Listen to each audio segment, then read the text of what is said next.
Forgiveness, a short Dvar Torah for Parashat Vayikra. Welcome to Parashat Vayikra, the parasha that introduces us to the wonderful world of Torat Kohanim, and when I say wonderful, I mean mysterious and incomprehensible. Unsurprisingly, the Torah begins the priestly laws with the subject most of us associate with the priesthood, the sacrificial service. And it will continue to deal with it and its companion, purity, throughout most of the book. We will not deal now with the exceptions that appear later on in the book because, as I just said, they appear later on in the book.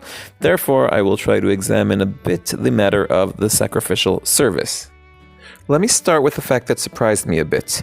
There is no human forgiveness in Tanakh. This shouldn't have really surprised me. After all, it's an explicit verse in the book of Daniel, "To Hashem our God belong mercy and forgiveness." But for those of us who for some reason sometimes forget some of the verses from the book of Daniel, this might come as a shock. If humans don't forgive in Tanakh, how, for example, would you describe what Yosef does to his brothers at the end of Sefer Bereshit? Alternatively, what does Yaakov want from Esau upon their dramatic meeting when returning from Haran? I'm glad you asked. Yosef's brothers do not expect Yosef to forgive, or at least not lisloch. That is, not in those words. Yosef's brother asks Yosef to please bear their transgression, nesiat pesha. How is this different? Because it seems that bearing transgression is more about deferment of punishment, as evident from the 13 attributes, and less about the complete erasure of sin. Also, Yaakov doesn't ask Esau for forgiveness, but hopes to atone, kapara, to find favor, nesiat panim, to find grace, metziat chen, and to appease, ritzui. Where are these expressions on the forgiveness scale? It depends. It seems to me that finding favor is similar to bearing transgression, and finding grace can certainly be a human act, as Avan proves when he speaks to Yaakov when he leaves Haran. As for appeasement of favor, despite extensive divine attributions, some cases will be attributed to human beings as well, such as Shimon and Levi, who in their favor uprooted an ox, and only atonement remains complicated. What makes atonement complicated? Again, I'm glad you asked. Often, atonement is attributed to an act that man, usually the priest, will perform as a step before the final closure of the sin, forgiveness. But almost always, the act of atonement is directed towards God. Our parasha brings several examples of this from the world of chatat and asham offerings. The priest will offer the bull offered for transgression of the congregation, or the sin offering for the ruler, or the sin offerings of the individual, or a variety of guilt offerings, and the priest shall make atonement v'chiper alav hakohen for him or them, and he or they shall be forgiven v'nislach lo o lahem. Before returning to Yaakov and Esau, it's worth noting a couple of things. First, as we said, although the priest atones, he's not the forgiver.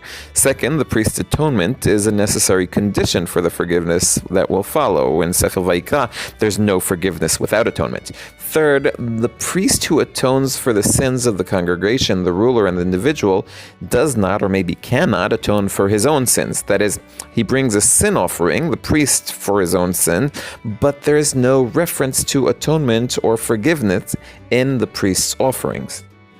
And back to Yaakov and Esau, the use of atonement is significant because it sheds an interesting light on their meeting. Yaakov deliberately uses the concept of atonement when he addresses Esau because he's trying to convey to him that meeting him is as important as meeting God. On the other hand, he remains in the world of atonement, which also has some human affiliation. He doesn't want to enter the heavenly world of forgiveness completely. Now that we've touched mainly on technical matters, we should at least attempt to address some content as well, and this is the stage where you can take anything I say with a grain of salt. The human desire to erase sin is understandable. Few people I know want to remember their mistakes. Much less understandable is the ability to actually act upon this desire. Let me give you an example. If a glass of juice spilled on my floor. There are ways to wipe, wash, or minimize the damage done. These actions are forms of atonement, where each sin requires a different level of atonement. We cannot naturally return to the state before the mistake, however. Man has not yet invented a machine that will undo the very spilling of the juice. The cancellation or forgiveness is deep in God's court, and if so, man cannot forgive. He can appease, find favor, or at most atone. Such a reading may explain an essential emotional difficulty. If absolute forgiveness is a divine concept, it's clear why asking for forgiveness from a person, or on the other hand, giving forgiveness, are so difficult. Forgiveness isn't given by people, it's given by God. So the next time you expect your children to ask for forgiveness or forgive someone who hurt them, remember, forgiving is superhuman, literally. In loving memory of my beloved and heroic student Amichai Shimon ben Ishai and Bat Yarumbi Hashem Yikom Damo, Dovi Holtz, one who loves forgiveness and Tanakh.